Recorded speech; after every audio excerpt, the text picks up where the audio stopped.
Hello right bags, it's Jade. Welcome to a special Ark Survival Evolved video. I'm back baby, yes, I'm doing the Ark news today. Although Kaya will be continuing doing my Ark stuff, it does mean I get a day off, and quite frankly, after some stuff have happened in the last few months, I decided I need a proper day off, and this is the only way that I can do it. So do please show us support. I will be back for more Ark news, but it's also good for me to have a break as I was getting a bit negative with the developers and just all the problems and issues that they always kind of seem to have.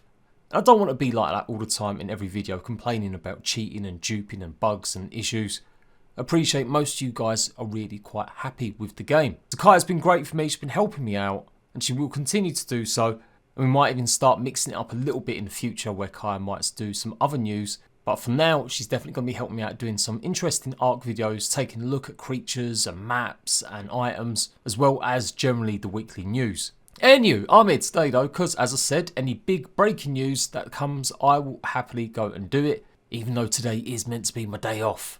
So the post pretty much celebrating 5 years of Ark on June the 2nd, and with that, or June the 4th, they're going to be releasing the Crystal Isles map for everyone, Xbox, PlayStation and PC, plus the brand new creature. Pretty much they're going to release the first stages of ISO's Crystal Isles map and the brand new dinosaur, which is this crazy thing. We'll be celebrating this momentous milestone with multi-long revelries, which will include a special birthday in-game event, the arrival of a new dinosaur, and the initial rollout of a one-of-a-kind experience of the official expansion Crystal Isles map. So it does look like it's going to be a Ornitophosaurus, originally found in Europe and UK, and some periods of South America back in the day. Now, if you read the wiki, it says it was one of the largest flying dinosaurs going, but actually take a deeper look, and it says it was maybe 15 to 20 feet, so a medium-sized pterosaur. So it's probably going to be in between, or just, it's going to be bigger than definitely a pteranodon, but not maybe as big as a quetzal. Now, obviously, this is Ark. You can see it's got a turret on it. It's got a platform saddle or some sort of special saddle. Maybe not a full big platform saddle that you can build lots of stuff on, but definitely a saddle that you can plant something on. And I don't know, that doesn't look like any type of gun I have seen in Ark Survival Evolved. I could be wrong, but it looks like it's some sort of brand new item. But yeah, heard it here first, the Ornitophosaurus. And yes, I probably have butchered the name of that completely, so forgive me if I have. Go ahead and try and teach me how to say it in the comments down below. I'm a bit surprised. I knew it wasn't going to be the Crystal Wyverns.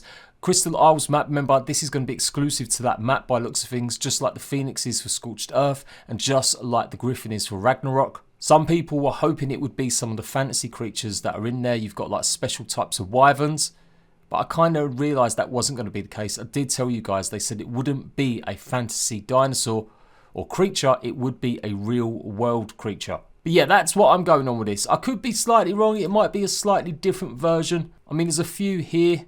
It could be the Tropiganathus, which has got very, very similar snout. Or it could be the Colobinanchus. Again, only these artist impressions obviously we're finding. But to me, that looks like an Ornichus. But like I said, I could be wrong. Maybe the only other one it could be is the Ankarangela. But I've got a feeling it is that. It just looks a bit more like that for me. And of course, the big news is that this is going to be happening on June the 4th across all platforms. This is a bit crazy they're doing this so soon. I fully expected them not to have this ready until maybe September. Literally the very end of summer. Especially as some problems on Genesis still linger. There's still lots of problems, bugs and issues on the console versions of Genesis. But it looks like they've given up a little bit on some of them problems and just focusing on revamping Ark a little bit with TLC. And of course the new map and a new dinosaur. Now it doesn't say the TLC update is going to be coming on this birthday either. Don't forget they have said they are going to be revamping some of the creatures and adding some quality of life improvements to the game. But it doesn't look like that's going to be happening with this update. But I could be wrong. Maybe they're just not announcing it all in one news post today. So it might end up being the TLC update will be a little bit later. But for sure, Crystal Isles is coming on June the 4th and the brand new dinosaur. Expect there to be some sort of delay. Now the Crystal Isles itself, it is surprising that's even coming in June. When this first got announced a few months ago, literally just in February when the Genesis DLC came out, it normally takes around 6 to 8 months to get this type of map done and dusted. And particularly because Crystal Isles is so massive and it's got so many different biomes, The idea that they're going to be porting it and getting it ready for console and for official use on PC, I didn't think they'd be able to do it that quickly. So fair play if they've got this done.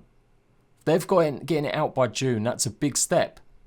But clearly it is only going to be part 1. It's going to be a bit like the Centre by the looks of things. It's not going to be a completed map. They're going to chuck it out there and then add stuff to it over time. As it says by the post, the initial rollout of a one-of-a-kind experience of the expansive official ISO Crystal Isles map. So it's very much going to be like the Centre. We'll have the first initial stages and then they may add and change more biomes over time. Or just like they did with Ragnarok, the same sort of thing. The creator didn't even know about them pretty much doing this until a few days before the big announcement. I spoke to ISO in her Discord. She was pretty surprised they only decided a few days before the announcement. So it does look like a lot more work's going to be going into it at the moment. Expect there to be spectacular bugs. Of course, it is going to be a free DLC, and that's great. I always give props to Wildcard for doing this each year. It's the trade-off why they can sell proper DLC, that they do give us some free content. Crystal Isles is a great little map. I can't wait to show it off properly. I've done a few showcases on PC, but of course lots of things may change. They still may adjust and trim stuff down a little bit or make some wholesale changes. We don't know. But I've got a feeling the majority of the stuff will be there, just not maybe all of the different Crystal Wyverns. On top of that, they've got an anniversary event. As I said, they'll be adding all the old stuff they've had in the past. But they're also going to have interactive cakes, new chibis and surprises, and dazzling unicorns frolicking on rainbows. What the hell? And they're a little bit late, but they're announcing the winners of their egg competition prize they had going. And the post finishes off saying, we're proud of what we've accomplished over the past 5 years, and we couldn't have done it without your love and support. Thank you, stay safe, and take care. There's still a few other bits you may have missed. I told you this in a general survival news video I did yesterday, that they are fixing finally the bloom and light shaft on consoles. They're going to be adding the options. Hopefully this means it will be coming sooner than later. I'm guessing now it will be June that we get these options.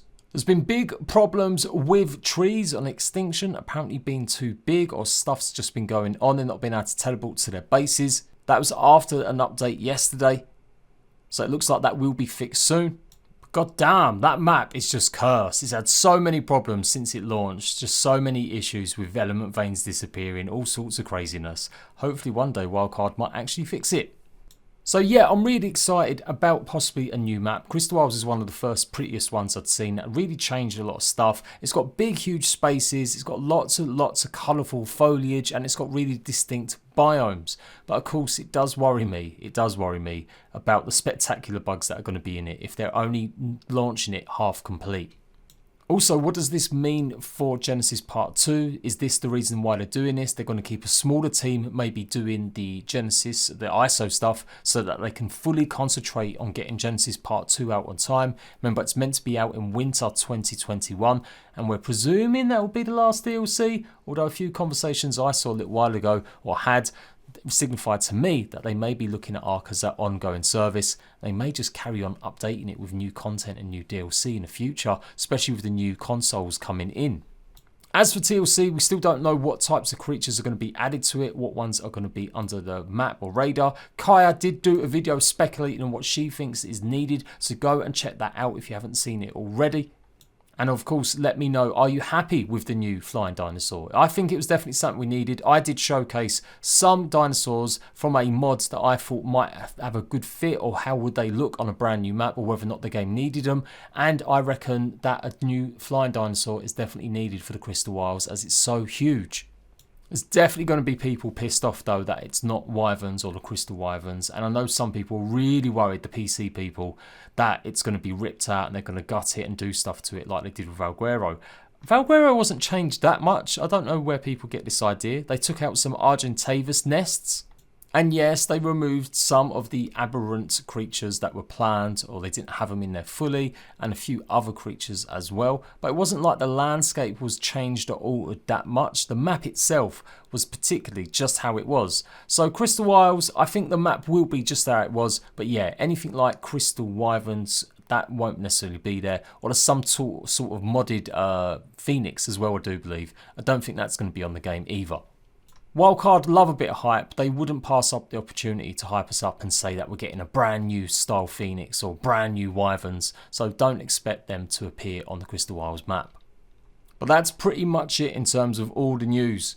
Good stuff coming. As ever, I'll be there first to show you guys what's going on. With the help of Kaya, we'll be showcasing Crystal Wilds, giving you the heads up on everything you need to know leading up to its launch.